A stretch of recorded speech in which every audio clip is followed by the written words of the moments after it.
The subject of composition in the United States today is a complex one. In fact, about a year and a half or 2 years ago, a new director or editor took over for a magazine called American Music. It's a journal published in the States. And he asked me, in fact, to answer that question. And I said, being an American is difficult these days, and being a composer is also difficult. Putting the two together is virtually unmanageable. I did write an article, but I wasn't terribly happy about it. From a personal point of view, I feel that composing it's a necessity. It's something that I do with great pleasure and great engagement, and frequently, of course, great frustration. But it's something at this point in my life that I can't imagine not doing and not having done. The situation of composition in America is complicated, I think, by an intersection between at least three factors. One is a very enterprising and self-reliant and independent sort of societal model. At the same time, an extraordinary sense of pragmatism, where everything has to be done for a purpose. And if you start talking about the purposes that one applies to or thinks about in relation to art, it turns out not to be such a simple subject. So if you take the current power and ubiquitousness of technology, the idea of independent and self-reliant spirits, and the question of art as a purpose in life, or even, for that matter, as something that society needs, it's something of a mess. And we have, of course, a lot of very remarkable young composers, but they have to cope with this kind of complexity, social complexity, psychological complexity, and let's say professional or I don't know exactly what the right word is, a kind of disciplinary density. The average bright young American composer has to learn firstly to be a composer. To be a composer in America is a complicated thing in part because, of course, there's no public school education in music, whatever. There's no consistency in the background of young people. So they come to, let's say, a university program or a conservatory program with, to be at least a little generous or gentle, uneven level of skills, both in terms of some kind of standard you might expect, and also in terms from one to the other. So they're a very heterogeneous group of people. They come here and they're trying to learn how to be composers. At the same time, we and other institutions expect them to learn how to be technologically sophisticated as well. And by that you mean not just using off-the-shelf software programs, but understanding what is behind those programs, understanding something about psychoacoustics, about cognition and perception as that applies to music in particular. So when you consider this vast range of expertise that we would ideally like a young composer to acquire, the question is, how does one acquire all that and be composing at the same time? So I think that this is, as I mentioned, a difficult thing for young composers, but of course it's not an exclusive problem of the young. It's an issue or a set of issues that composers of every age experience.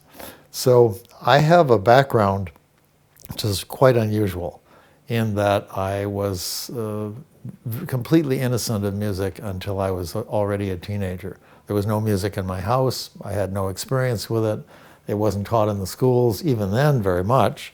So we sang, had a choir and so on, but there was no real music education. I became aware of music at the age 14. It completely overwhelmed me, music, not a particular kind, but just music itself. As with many young Americans of a pragmatic bent, my family and my father finally convinced me that it didn't make sense, given my late start, so I should become an engineer instead, something practical and useful to society. So I took a 5-year course from the University of Michigan in engineering physics.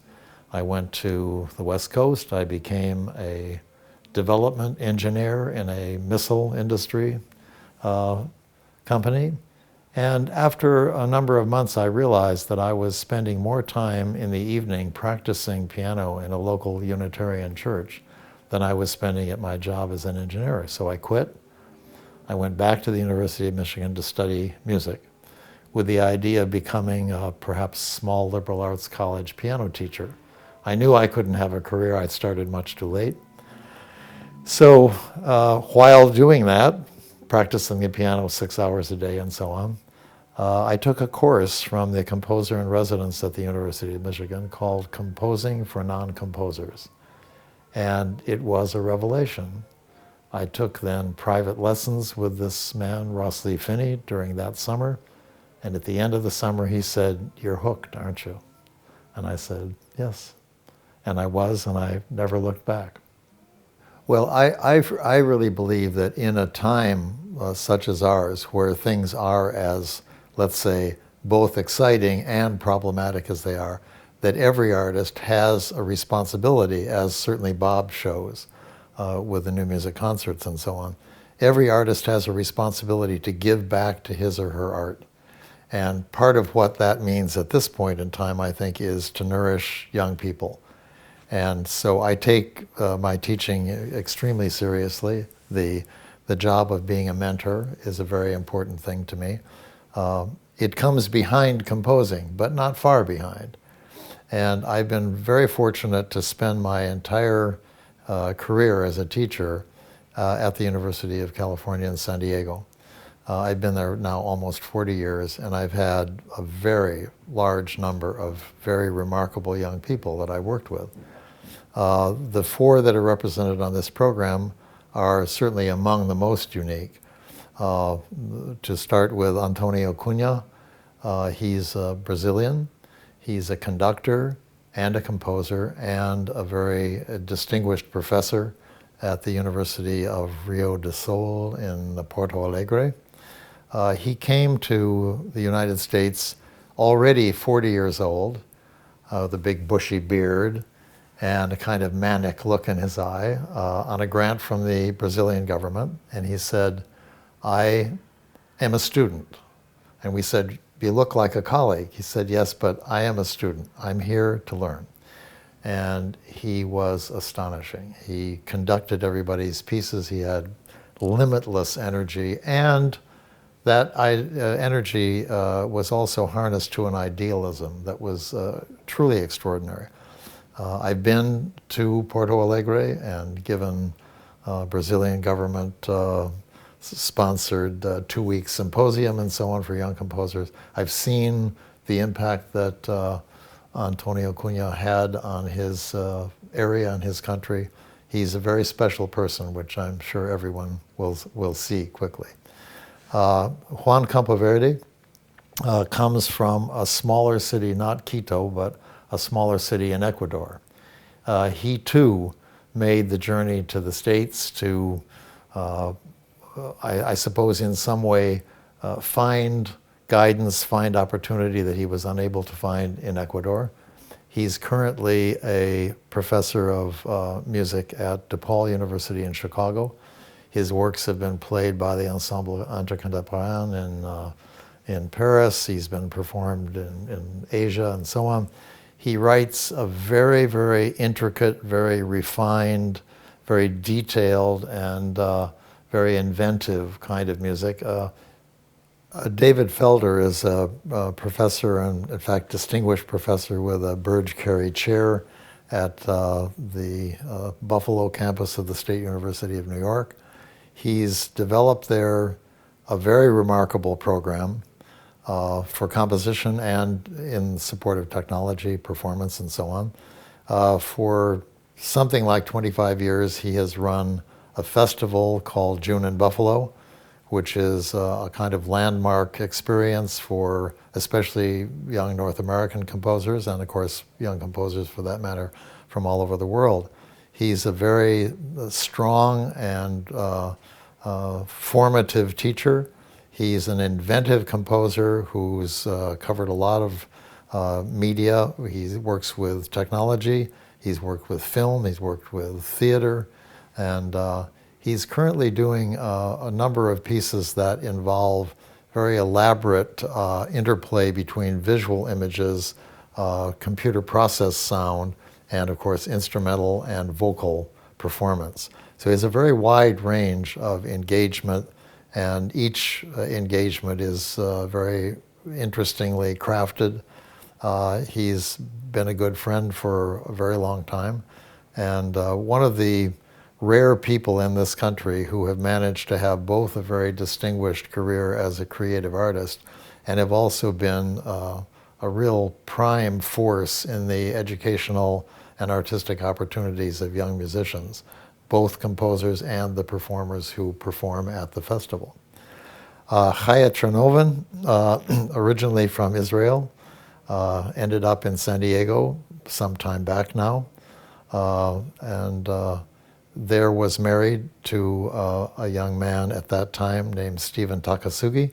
They were both in my studio, and when they graduated, they both won Japan Foundation fellowships to go to Japan, where I myself had lived for 3 years in the 60s. And they began what is a very remarkable kind of dual helix intertwined curve.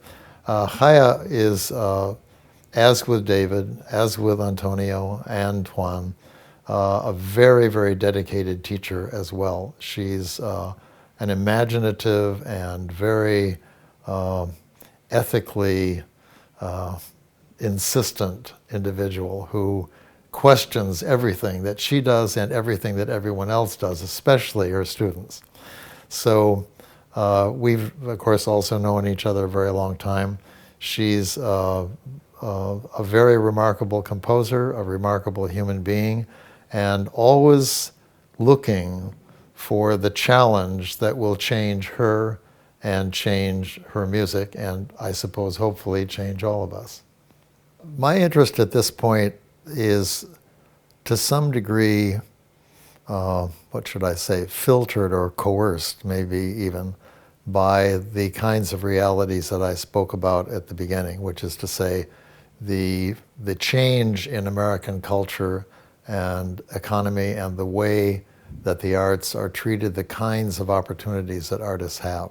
When I was, let's say, just beginning my own musical education at the University of Michigan, one imagined that concert life per se, that is the existence of large numbers of skilled musicians, of halls that sounded good, of concert series such as New Music Concerts and so on, was to be taken for granted. This is, of course, no longer true, at least not in the United States. So economic pressures and opportunity has opened up, the economic pressures have diminished the scale of opportunity, and the number of options that are open to anyone who wants to be entertained, who has spare time, and so on, have proliferated, of course, almost unimaginably. So at this point, one thinks, what is really the best way to use the skills you have, the desire you have to make things of interest and so on? And two things seem to me really important now. One is that I've spent a lot of time in the last decade, let's say especially, working on music that is meant to be performed not in concert halls, but in great public spaces. And I've done works in this context for the Great Hall of the Jefferson Building of the Library of Congress in Washington, for the I.M. Pei's East Wing of the National Gallery in Washington, for the Salk Institute, Louis Kahn's Salk Institute on the Pacific Coast, and so on, for Walt Disney, the Walt Disney Hall that Frank Gehry completed recently. Esa-Pekka Salonen commissioned me to write a piece which also used sound in the lobby as well as inside the concert hall and so on. The idea there being that there are a lot of great public spaces in America and elsewhere which are not normally thought of as places in which people not only move about and think and look, but also listen. And I find that very interesting, and I also think that it's a necessary aspect of being an artist in our time, that you can apply what you are and what you know to a greater variety of conditions and circumstances than might have been thought 40 years ago when I was starting out. So that's one thing that interests me very much. The other is the use of the computer as a way of both modifying sound, natural sound, not synthesized sound, which I'm not much interested in, but the capturing of sounds from live musicians as they perform, and then the feeding back into the performance of altered versions of what they are, which is, in a sense, for me, rather like the play of memory and anticipation in relationship to the now. So we're talking now, these things are happening, but at the same time I'm thinking about what will happen in a while, what did happen a half an hour ago, and so on and so on. I think this is one of the fantastic aspects of music and its richness, is that interplay of the moment, the remembered, and the anticipated. And so the computer allows, in a way, transmogrification, if you will, of sound, even far beyond what it is that the greatest natural performers can do, because the computer can simulate a physics which doesn't exist. So we can have a room that has a reverberation time of 60 seconds instead of the maximum that would actually be possible, which is perhaps 7 or 8 seconds. And that has implications, and those are interesting. The other thing that the computer does that interests me greatly is spatialization. And the spatialization aspect of the computer and current technologies in regard to dissemination through loudspeakers is the thing that then allows you to bring musicians into these public spaces, which were not built for music, at least not for music of a more elegant and refined and intimate nature, and make it available. So move it. I rather like the idea, which I've recently been playing with, of the notion of migrating sound, rather like clouds migrate in the sky. So that's what I'm interested in at the moment.